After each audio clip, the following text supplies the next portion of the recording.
Hey y'all, this is Jeremiah, pastor at Centennial ARP. Thanks for tuning in for today's devotional out of Romans chapter 8, verse 3. For God has done what the law, weakened by the flesh, could not do, by sending his own Son in the likeness of sinful flesh, and for sin, he condemned sin in the flesh. What is the gospel? It's our focus point for this devotional today. What is the gospel?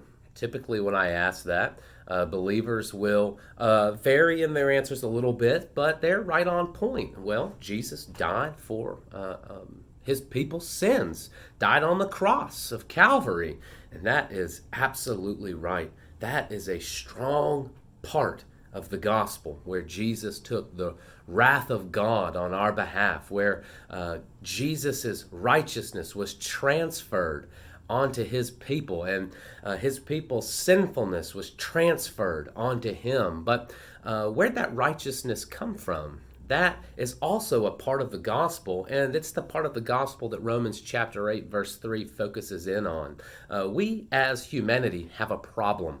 We are weakened by our own sinful flesh, and because of that, the law of God is no longer life-giving, it is condemning, because when we look upon God's perfection, that, by the way, is what the law is God's very character revealed. And when we look upon the Lord and his character, we recognize that we are not perfect. In fact, we are so imperfect that there is no way we could ever have a relationship with this God.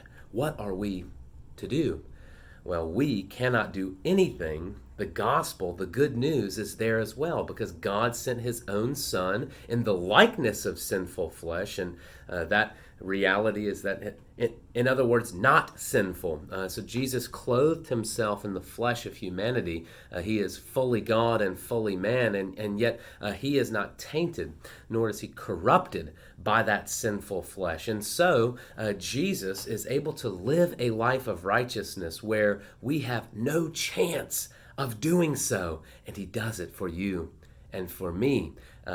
Theologians call that the active obedience of the Lord Jesus. But this is huge for us as followers of the Lord, because we see what God has done for us in fulfilling the law. And as we look upon the scriptures and we see God's very character revealed, and we recognize how far away we are from that, we can at the very same time slam it back together, recognizing what Jesus has done for us, taking that gap and bridging it and bringing us over by the hand, saying, "You are my people. I have done this for you. I have lived the perfect life, and I give it to you." This is the gospel of salvation. Think on it today with me.